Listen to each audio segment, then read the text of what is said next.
Assalamualaikum warahmatullahi wabarakatuh. Perkenalkan, nama saya Kiki Hardiansah. NPM saya 10221108. Saya dari Prodi Akuntansi dan saya bertepat di kelas I1 Akuntansi, dan saya merupakan salah satu mahasiswa dari Universitas Teknologi Digital angkatan tahun 2021. Di sini saya akan menjelaskan sedikit tentang materi sistem informasi akuntansi. Nah, sebelum kita jauh bahas tentang sistem informasi akuntansi sendiri, kita ambil dulu pengertian dari sistem informasi. Kalau kita bisa lihat dari kata sistem, itu memiliki pengertian sesuatu yang memiliki tujuan, baik itu secara fisik atau non-fisik, kemudian memiliki atau terdiri dari beberapa komponen yang saling bergerak secara harmonis untuk mencapai tujuan tersebut. Kemudian informasi, pengertian informasi tersendiri adalah sesuatu yang memiliki manfaat atau berguna. Nah, kemudian pengertian akuntansi sendiri adalah seni mencatat, mengelompokkan, atau membuat suatu laporan keuangan dalam suatu transaksi bisnis. Sehingga kalau kesimpulan secara umum, sistem informasi akuntansi adalah sebuah sistem yang memiliki tujuan untuk memberikan informasi tentang cara mencatat, mengelompokkan, atau membuat suatu laporan keuangan dalam suatu transaksi bisnis.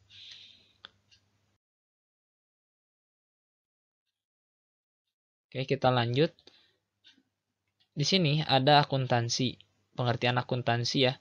Nah, akuntansi adalah bahasa bisnis yang dimana organisasi itu menggunakan sebagai bahasa komunikasi sebagai alat bisnis gitu ya. Nah, seperti terjadi dalam pertukaran barang ataupun jasa atau dengan sejumlah uang, tentunya melibatkan transaksi uang, dalam akuntansi dapat diistilahkan sebagai menjual gitu atau membeli. Kemudian akuntansi sendiri didefinisikan sebagai seni sebagaimana mencatat, mengelompokkan, atau meringkas dan melaporkan transaksi keuangan di dalam suatu bisnis.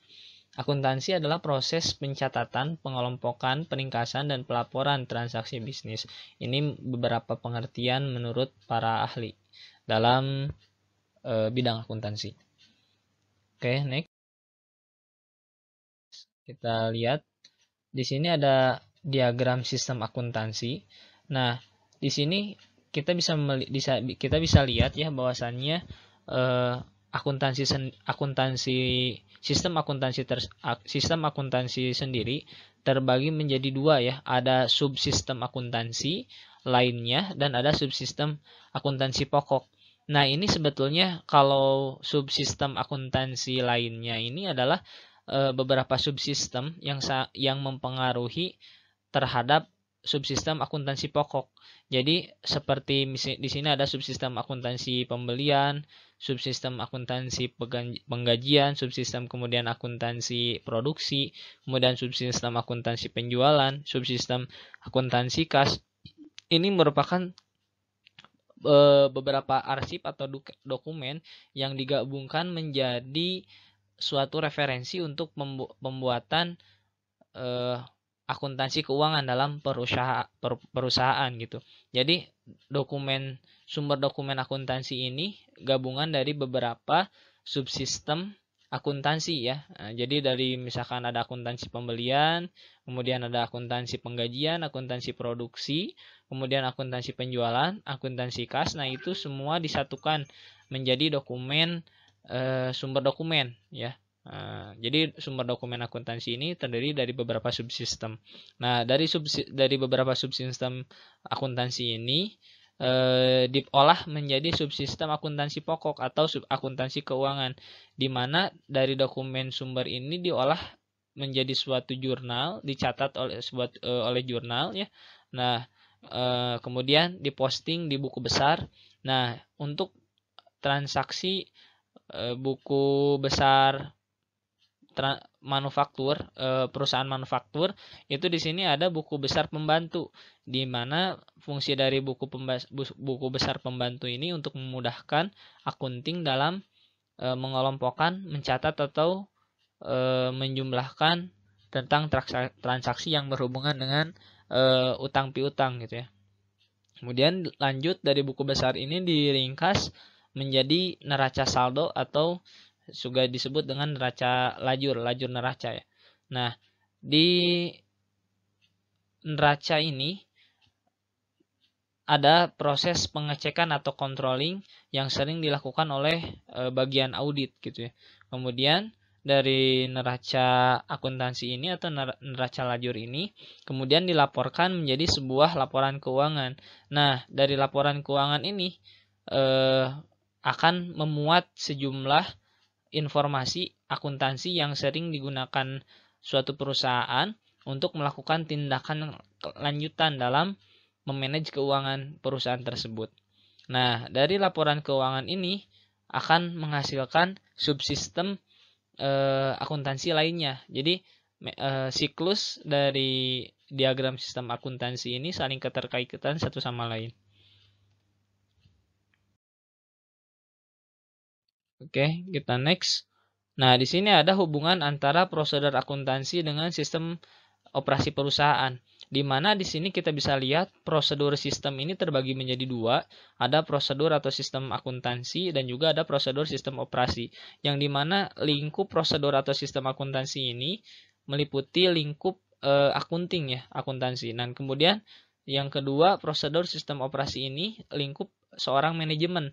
Yang di mana lingkup manajemen ini dalam suatu perusahaan membutuhkan informasi dari lingkup akuntansi yang dimana lingkup akuntansi akan memberikan suatu informasi tentang suatu laporan keuangan perusahaan agar bisa diolah diambil tindakan oleh lingkup manajemen atau sistem operasi. Nah, keputusan yang dilakukan oleh seorang manajemen dalam sistem operasi ini akan melakukan suatu keputusan itu tergantung dari sistem atau lingkup akuntansi, sehingga memang dua sistem ini saling keterkaitan dalam menjalankan aktivitas di sebuah perusahaan. Nah, di sini kalau lingkup akuntansi itu disingkat dengan SPI dan sistem operasi itu disingkat dengan lingkup SPM. Yang dimana kedua sistem ini merupakan suatu sistem pengendalian dalam sebuah perusahaan agar tetap bisa terus maju dan berkembang. Oke, next. Baik, next. Di sini kita akan mengetahui bahwa sistem informasi akuntansi dibangun dengan tujuan untuk mengolah data akuntansi yang berasal dari berbagai sumber menjadi informasi akuntansi, yang dimana informasi akuntansi ini diperlukan oleh seorang manajer atau sebagai direksi dalam suatu perusahaan untuk mengurangi resiko saat mengambil keputusan. Nah, di sini juga ada fungsi sistem informasi akuntansi sendiri, di mana yang pertama mendukung aktivitas perusahaan sehari-hari. Kemudian yang kedua, mendukung proses pengambilan keputusan. Dan yang ketiga, membantu pengelola perusahaan atau untuk manajer dalam sebuah perusahaan dalam memenuhi tanggung jawabnya kepada pihak eksternal ya, atau para pemegang saham. Oke. Di sini ada peran sistem informasi akuntansi sendiri, di mana peran sistem informasi akuntansi yang pertama adalah mengumpulkan, kemudian dan memasukkan data ke dalam sistem informasi akuntansi. Dan yang kedua, peran sistem informasi juga untuk mengolah data transaksi dalam suatu perusahaan. Dan yang ketiga, menyimpan data untuk tujuan di masa yang akan datang. Yang keempat, memberi pemakai atau pengambil keputusan informasi yang mereka perlukan. Dan yang kelima, mengontrol semua proses yang terjadi dalam suatu perusahaan. Nah, ini semua berdasarkan pendapat dari Azhar Susanto. Oke, kita masuk ke materi selanjutnya. Di sini ada kelompok informasi akuntansi ya, di mana kelompok informasi akuntansi ini yang pertama adalah scorekeeping, yang kedua adalah attention direction. Attention direction ini biasanya adalah para direksi gitu ya, untuk yang mengontrolling para direksi dalam suatu perusahaan, dan decision making. Nah, dimensi kualitas informasi sendiri, yang pertama jadi dimensi kualitas informasi itu yang pertama harus akurat, yang kedua adalah relevan, yang ketiga adalah tepat waktu, dan keempat adalah lengkap. Nah, ini semua harus menjadi suatu hal yang kita perhatikan dalam suatu informasi akuntansi. Oke, next. Nah, di sini ada tingkatan atau sebuah diagram di mana bahwa sistem informasi manajemen ini merupakan sistem informasi yang berada di atas dari sistem akuntansi.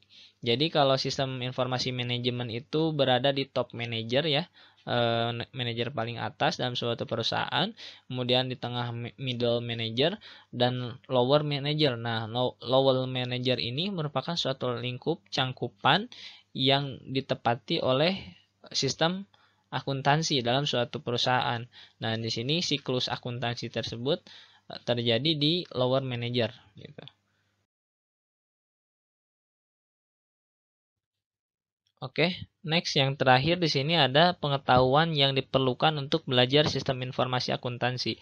Nah, sebelum kita mengetahui lebih dalam tentang sistem informasi akuntansi, kita tuh harus mengetahui komponen atau struktur yang memang akan dipelajari dalam sistem informasi akuntansi sendiri, di mana di dalam sistem informasi akuntansi ini ada teknologi, database, pelaporan, pengendalian, operasi bisnis, kemudian pengolahan transaksi, kemudian prinsip dari akuntansi dan auditing, membangun dan mengoperasikan sistem, juga pengambilan keputusan. Nah, ini semua elemen ini yang akan dikaji di dalam sebuah sistem informasi akuntansi. Nah, mungkin itu saja dari pemaparan singkat materi yang bisa saya sampaikan. Mudah-mudahan ada bermanfaat bagi teman-teman sekalian. Terima kasih atas waktunya. Wabillahi taufiq wal hidayah. Wassalamualaikum warahmatullahi wabarakatuh.